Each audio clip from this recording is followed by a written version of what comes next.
Assalamualaikum warahmatullahi wabarakatuh. Perkenalkan, nama saya Vina Amelia Febrianti dari Sekolah Tinggi Ilmu Kesehatan Samarinda, Prodi D3 Farmasi, Angkatan 2018.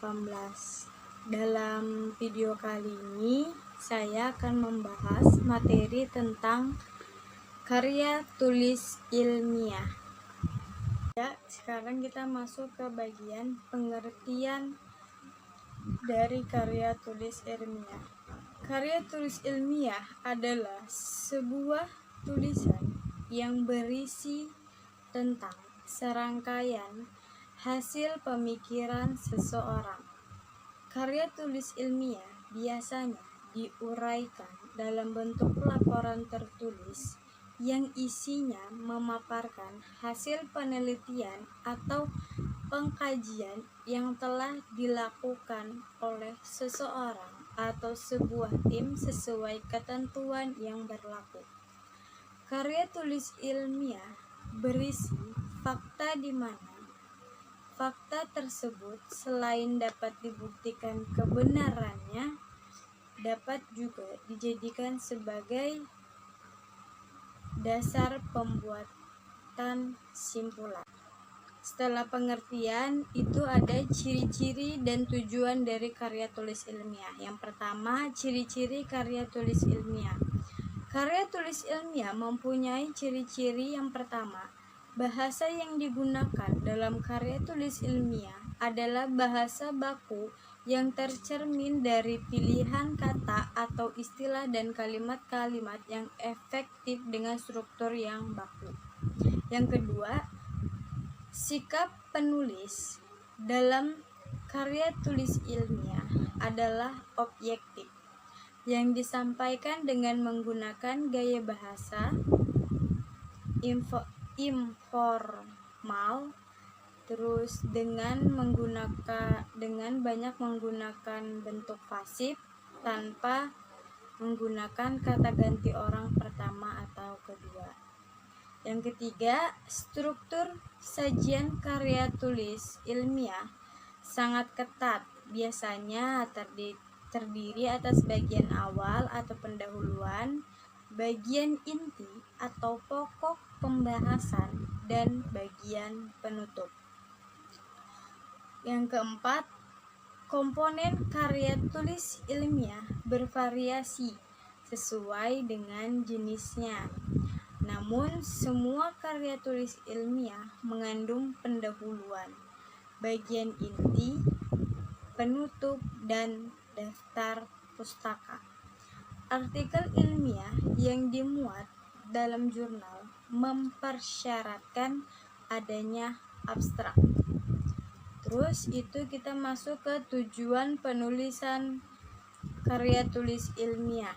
Yang pertama, untuk menyampaikan ide.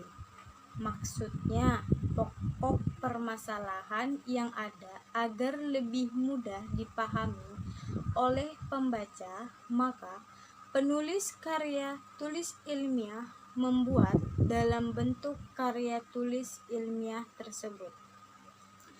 Yang kedua, untuk melatih kemampuan menulis. Yang keempat, sebagai tugas akhir dalam pendidikan di universitas, karya tulis ilmiah juga menjadi salah satu syarat kelulusan, seperti pada skripsi untuk S1, tesis untuk S2, dan disertasi untuk mahasiswa S3. Yang kelima, digunakan untuk menunjukkan eksistensi dari penulis tersebut melalui karya tulis ilmiah yang dihasilkan. Itu bentuk karya tulis ilmiah. Nah, bentuk karya tulis ilmiah itu ada 10. Yang pertama itu ada artikel ilmiah populer. Nah, berbeda dengan artikel ilmiah populer tidak terikat secara ketat dengan aturan penulisan ilmiah, sebab ditulis lebih bersifat umum untuk konsumsi publik. Dinamakan ilmiah populer karena ditulis bukan untuk keperluan akademik, tetapi dalam menjangkau pembaca halayak. Karena itu, aturan-aturan penulis ilmiah tidak begitu ketat. Artikel ilmiah populer biasanya dimuat di surat kabar atau majalah. Artikel tidak dibuat berdasarkan berpikir deduktif atau induktif, atau gabungan keduanya yang bisa dibungkus dengan opini penulis. Yang kedua itu ada artikel ilmiah. Nah, artikel ilmiah itu biasa ditulis secara khusus, bisa pula ditulis berdasarkan hasil penelitian, semisal skripsi, tesis, disertasi, atau penelitian lainnya dalam bentuk yang lebih praktis. Artikel ilmiah dibuat pada jurnal-jurnal ilmiah. Kekhasan artikel ilmiah itu adalah pada penyajiannya tidak panjang lebar, tetapi tidak mengurangi nilai keilmiahannya. Juga ada disertasi, pencapaian gelar akademik tertinggi dalam predikat doktor. Gelar doktor dimungkinkan manakala mahasiswa S3 telah mempertahankan disertasi di hadapan Dewan Penguji Disertasi yang terdiri atas profesor dan doktor di bidang masing-masing. Disertasi biasanya ditulis berdasarkan penemuan atau keilmuan orisinal, di mana penulis mengemukakan dalil yang dibuktikan berdasarkan data dan fakta valid dengan analisis terinci. Disertasi ditulis berdasarkan metodologi penelitian yang mengandung filosofi keilmuan yang tinggi. Mahasiswa S3 harus mampu menentukan masalah, berkemampuan berpikir abstrak, serta menyelesaikan masalah secara praktis. Disertasi memuat penemuan-penemuan baru, pandangan baru yang filosofi, teknik atau metode baru tentang sesuatu yang sebagai cerminan pengembangan ilmu yang dikaji dalam taraf yang tinggi. Yang keempat ada tesis. Tesis adalah jenis karya tulis ilmiah yang bobot ilmiahnya lebih dalam dan tajam dibandingkan skripsi. Ditulis untuk menyelesaikan pendidikan pasca sarjana. Mahasiswa melakukan penelitian mandiri, menguji satu atau lebih hipotesis dalam mengungkapkan pengetahuan baru. Tesis biasanya ditulis berstandar pada metodologi, yaitu metodologi penelitian dan metodologi penulisan. Standarnya digantungkan pada institusi, terutama pada pembimbing. Yang kelima, skripsi. Skripsi adalah karya tulis ilmiah mahasiswa untuk melengkapi syarat mendapatkan gelar sarjana S1. Dalam pengerjaannya dibantu oleh dosen pembimbing. Dosen pembimbing berperan mengawal dari awal sampai akhir mahasiswa mampu mengerjakan dan mempertahankannya pada ujian skripsi. Skripsi ditulis berdasarkan pendapat atau teori orang lain. Pendapat tersebut didukung data dan fakta empiris objektif, baik berdasarkan penelitian langsung, observasi lapangan, atau penelitian di laboratorium. Skripsi menuntut kecermatan metodologis hingga menggaransi ke arah sumbangan material berupa penemuan baru.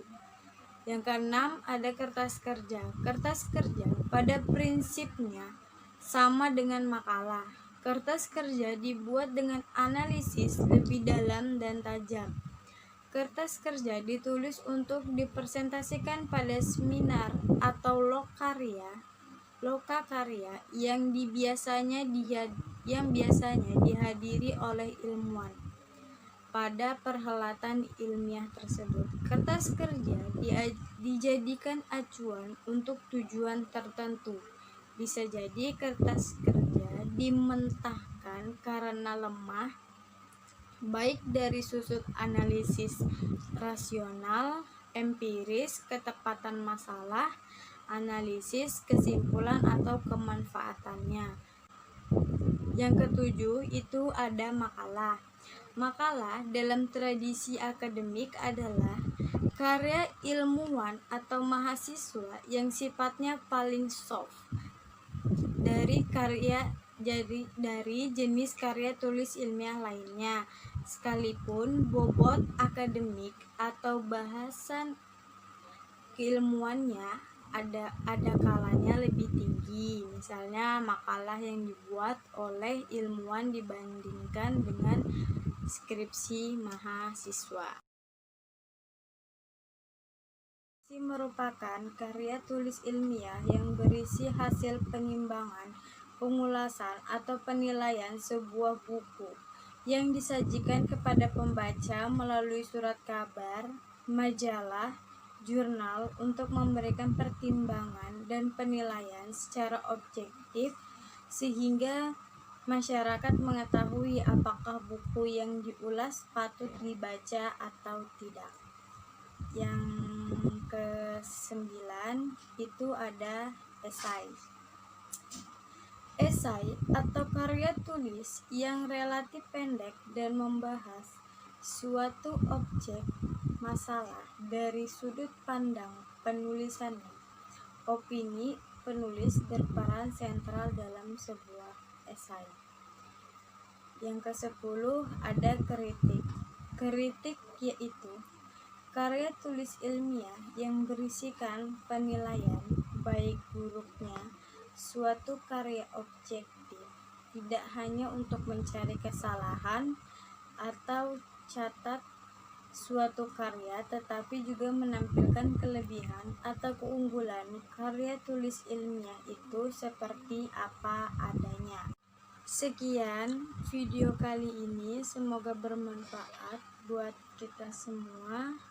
Dan jangan lupa like, comment, and subscribe. Bye bye.